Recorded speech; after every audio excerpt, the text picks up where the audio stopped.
Hello, it's December 6th, 2025.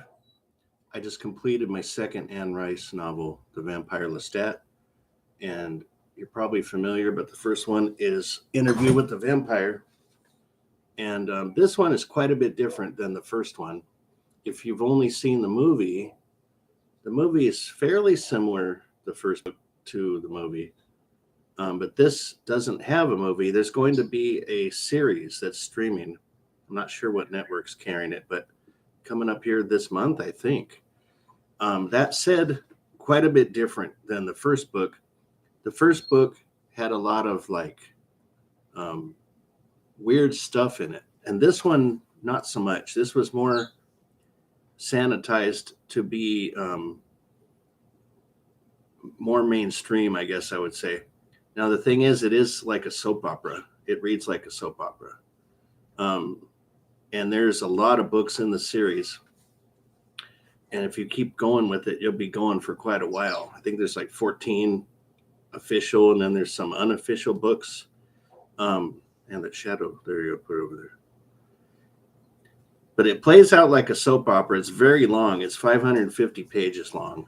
And I was starting to get a little bit burned out at 400, but I trudged on. And the ending's kind of interesting because it ties back to New Orleans and Interview with the Vampire, and then back to France, where he was kind of in this book for a while.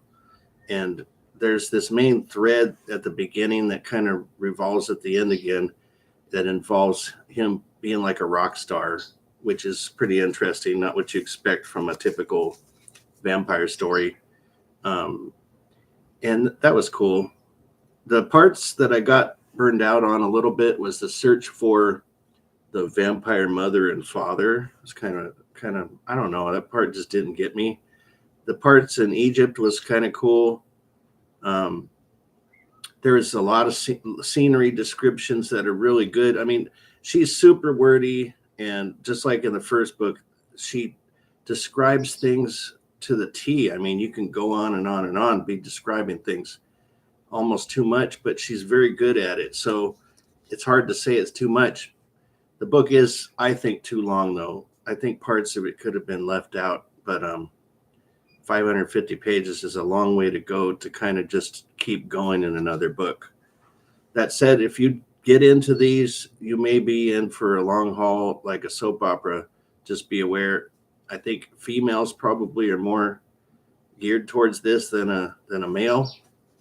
I'm not sure I'm hooked yet, but I might put it down for a while and then come back to it in 9 months or something and do another one. And it's good. I liked it. It's hard to say this, but I liked it better than Interview with the Vampire because it wasn't so weird. It was a lot of like being a vampire, what it would be like to live the life of one. And it was intriguing, but it just had parts that should have been edited out, I think. And, but better, I think, than the first book. It's hard to say because I made a movie out of the first book, but not this one. So I don't know. I just like the vibe of it better, except for that it kind of dragged on a little bit.